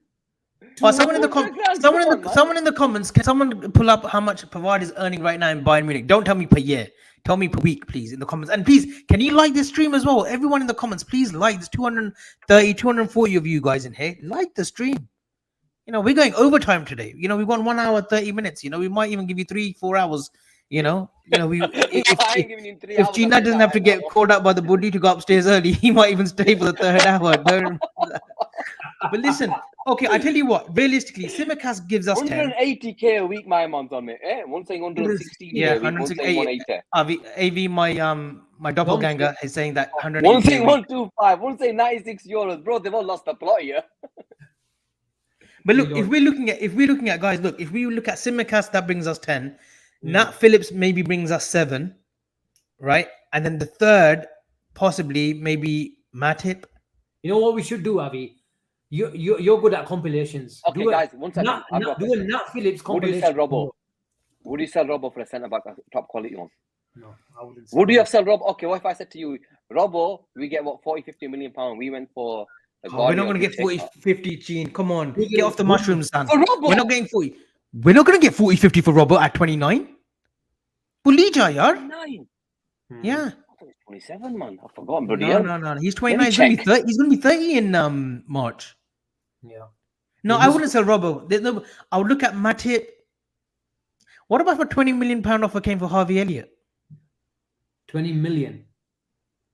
We've got Evan in the comments. He's got. Forget what he says. I'm talking to you and I'm asking you the I question. mean, if it's my choice, a 20 million, I'd sell. Gene? Yeah, I'd sell. I'd sell too. I think all three of us, I agree. Kadir Ali says Tyler Morton. How much would he command? 7 to 10 million? There is money. Money for him. Yeah, there is money there that we can make. And I'm sure we will be having to cleanse out the team a little bit as well. Like Amjad Abdul Rahman, who said that correctly, 30 million for Thiago. I think he's my son.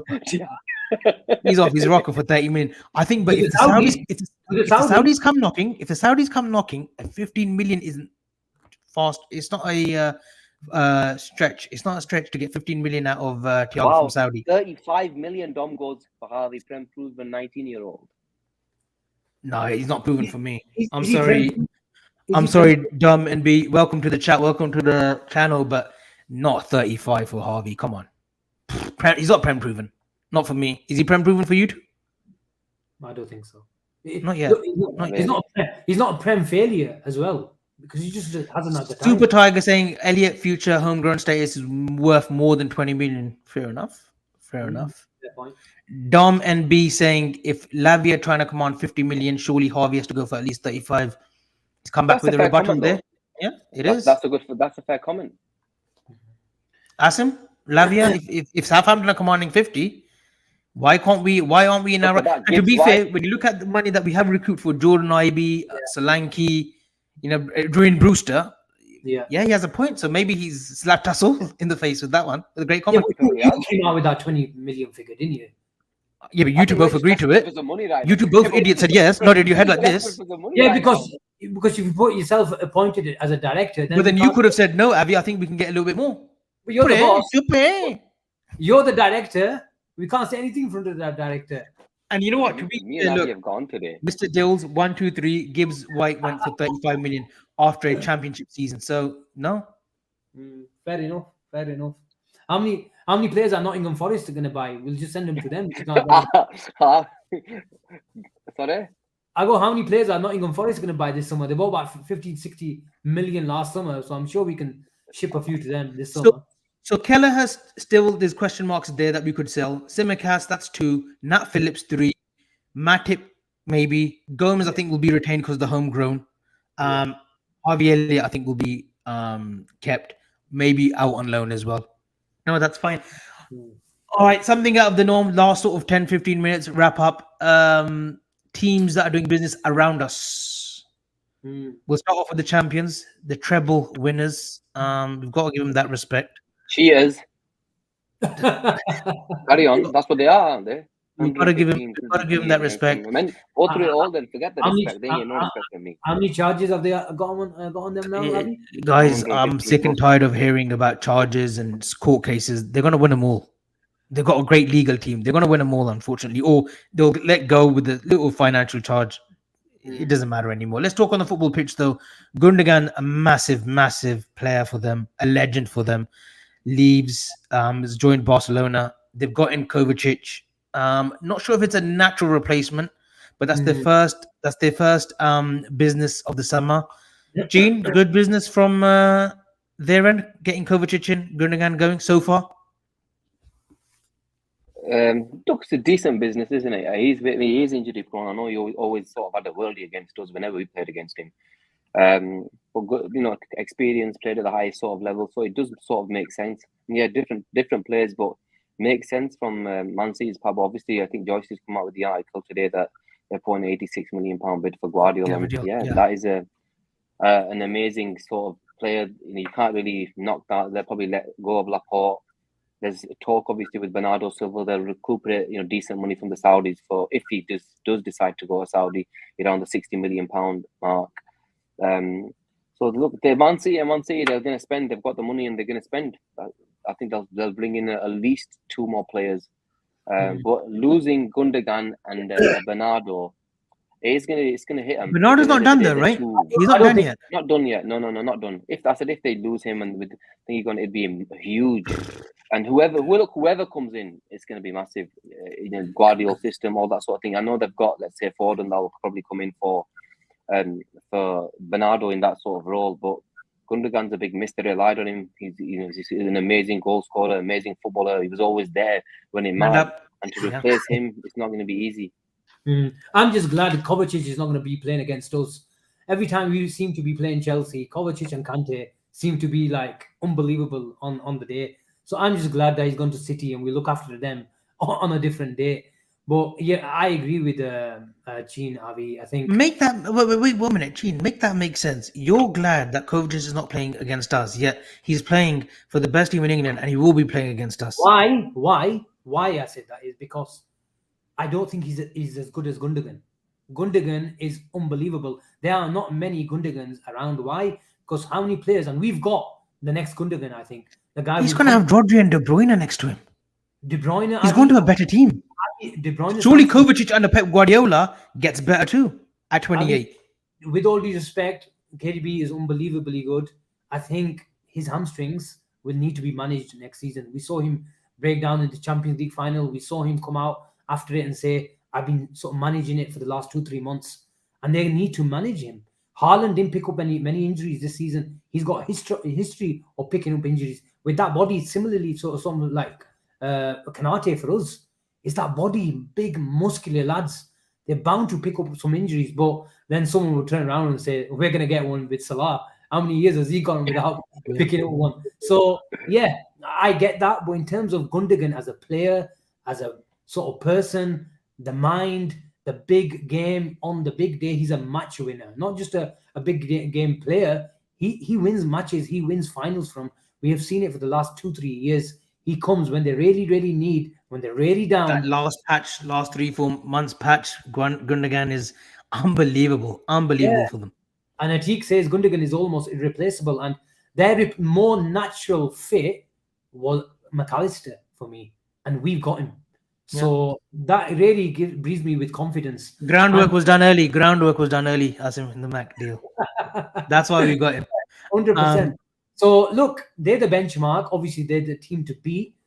But Guardiola is going to obviously enhance any team. But I think it'll be intriguing what Guardiola does. Does he keep the same system? Does he put Kovacic into the same system as Gundogan? Could put him in the 6 and put him in the 10. I don't think Kovacic is a back-to-goal player. He's more of a box-to-box. So it'll be interesting to see, and you never know with Guardiola, with his little subtle changes, come, the start of the season, we might see something of a change from the great tactician. No, fair play. The next team I want to get on is Arsenal. Obviously, they finished second. Kai Havertz, £65 million, a lot of money. Again, don't think he's a Prem-proven player yet. And this could be the move that really elevates him under a manager who's got time, who's addressed the Arsenal sort of culture and brought them back together again. There's a bit of continuity now in the Arsenal on the fan set and as players as well. Julian Timber, I believe that deal should be going through. No ITK here, but like from what the reports tell you, and Declan Rice, I think it's just a payment structure thing, but that seems imminent. Gene, those 3 players, are they going to go again for the title? I think they'll go again. I think Timber's a good signing for them. I've liked Timber when he played against us. I rated him quite highly. Declan Rice is Declan Rice. Forget the fee. I know it's a lot of money, but it's exactly what they wanted, what they needed. They needed the English great. They needed an English. He's a leader, and I think that's another thing that they lacked at times last season. And Kai Havertz is a weird one, Avi. That's like £65 million plus, let's say, the crazy sort of wages that were touted around, like 300 plus sort of rand a week, which I found baffling at times. But he's a good player, and I did rate him before he went to Chelsea, and obviously for God knows what reason, it just didn't make sense, and it didn't work out for him there. But I think they need one more in terms of the attacking lineup. I know that they're going to recuperate a decent amount of money from that Balogun and other players, so they're going to get good money. Even if Partey goes, do they bring in another midfielder? Will they go in for Lavia again? If Partey leaves, let's say, so they'll probably try and go for Lavia and Rice in that midfield. So it'll be interesting. I think they will go again. I know they didn't have a Champions League football last season, but I think they did. They've got enough there. I think they're sort of like where Liverpool were at 2018-19, where they were close but not close enough. Now I feel as though they're making the signings which are going to they hope that's going to take them to the next sort of level. And I think they will. I think they will challenge next season. Asim, do they need a recognised 9 though? I know. By the way, I like the way how you've taken over proceedings here. I've given you a little bit of respite. So, okay, if you don't want me to, please go ahead. No. I like it. I'm relaxed. No, because Asim, you offered him to do the whole. To do it today, yeah, exactly. And I'm the only one who puts the agenda onto our channel as well, because you two, the founders, Davale founders, might add, don't have an agenda. Worst time he's ever done it today. But I don't want to get off tangent. But Asim, quick one: do Arsenal need a recognised 9? Can Jesus get into that 25, 35 goals scoring barrier? Recognised 9. Do they need one? I think they definitely need more goals from Jesus. Because Saka and Martinelli, I don't know what their numbers were, but they were pretty high.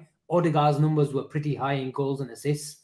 But so they need, I think, to win the league, they probably need someone to get 30 goals from that number 9 position. In theory, Jesus could probably play in the box a bit more this season. Why?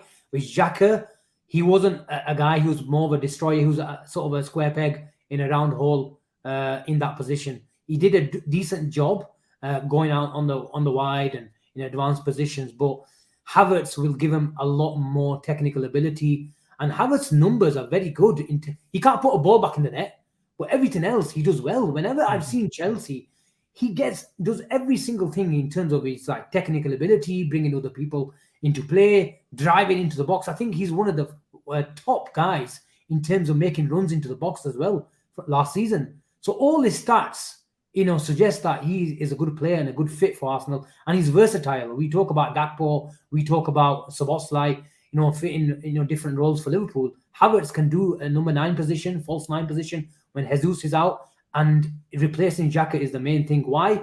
It'll make Jesus play an advanced role because he had a bit more responsibility to make sure come and make play and play those triangles and be the catalyst, like a Bobby, if you like, on the halfway line. Havertz will do that for him in deeper positions, so it allows him. So I don't think they don't necessarily need a number 9. They just need to sort of make sure Jesus plays in the box a bit more. Okay, fair enough. I think they'll go again, but I think they'll fall off like they did this season, right at the tail end of the season. I think it gets.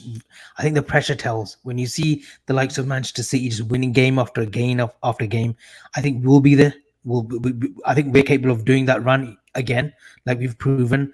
And I think they will just tail off towards sort of March, April time. Man United, quick one again. Mason Mount looks as if it's done, not confirmed yet. And Andre Onana, goalkeeper. It looks as if David De Gea is a free agent now. Boys, he hasn't signed a new contract. Looks as if he's going.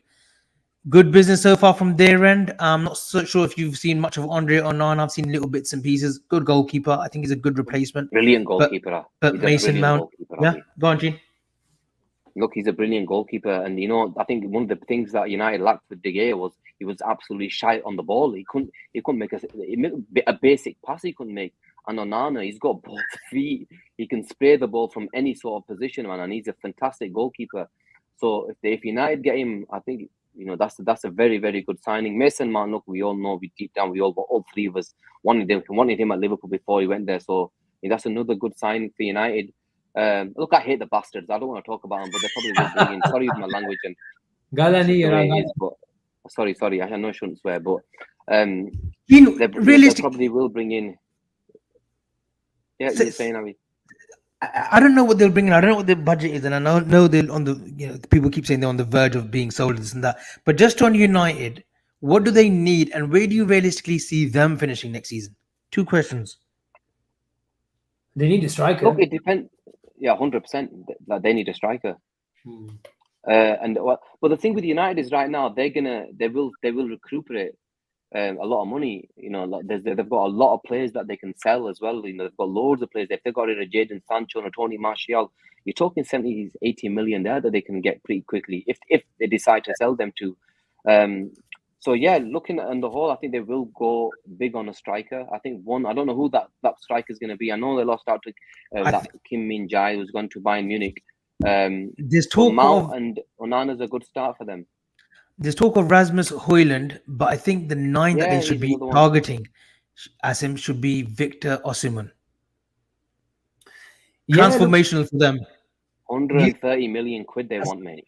Napoli always sell well, Avi. Always sell well. Like, he's doing well in Italy. He scored goals. Bastards recruit well as well. Yeah, 100%. Oh, who's that left winger? I can't even. Kvaratskhelia. What? Please. I said Kvaratskhelia. What were you gonna say? Go on. Kvaratskhelia. Go on. What? Kvaratskhelia. Lying. Okay, I'm gonna Google. Kvaratskhelia. I'm gonna take this guy to. Avi Shuto. Kvaratskhelia. They need a striker. Look, I don't think they need. Do you think they needed Mason Mount? Because I think he nipped things. He'll nip things for them in that 8 role for them. Ten Hag loves a 4-3-3. I think Ericsson was supposed to be that man, but I don't think he again tailed off as well towards the end. I think Mount does that. Ericsson can control a game better than Mount. Mount's 15-20 yards further up the field. He's checking the pronunciation of. Go on, show Google Translate. Go on then. Kvaratskhelia. Unmute yourself. Go on, unmute yourself. Avi, just Mason Mount. Can you see them playing Casemiro in a lone 6 with Bruno Fernandes and Mason Mount? It's daring. It's daring indeed. Attacking. And look, Casemiro is a brilliant reader of the game, but has he got the ability to now play that lone 6 role? I don't know. He's got the legs. No, I understand that, but I think Mount is a fantastic acquisition for them. Without sounding bitter. We both got it wrong. Go on. What is it? But Google Translate is not a good example, by the way. The original language, it sounds like Kvaratskhelia. Kvaratskhelia. That's how you say Italian. it. It sounds Italian. He's Georgian though, the player. Kamale, he's Georgian, not Italian. If you actually watch it all, he actually says this is how the Georgian people say. So Amy acting like he knows it all. Look, standard ITK thing, isn't it, Asim? I know it all. Nobody knows anything else. I'm the ITK. I always get it wrong. My name is Avi. I talk shit. You know what? Anyway, I thought we've done overtime today. No, in we're an good. No, I overtime know. I know. show, there was no rola shola. And I I think, know. I know. both of you now want to get the last little. No, no, let him have it. Let him have it. But he's using a YouTube thingy. I don't know. We're coming to the end of the show here. And Gene thought, you know what? Let me get a quick jab in before we go No, on. but I think it's interesting to see where United how they operate next season with Bruno and Mount, how he fits them in 100%. I want to come to quickly. I want to quickly come to Newcastle, and then we'll wrap up. Sandro Tonali, a fantastic player.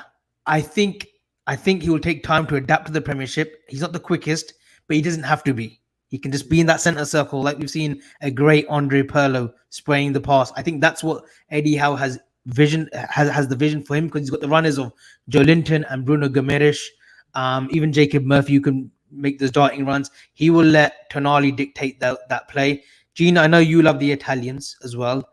Tell us on Tonali. Brilliant. Avi is a brilliant footballer, and you look at Milan. It's not just about him how good his passing is. He's actually up and down.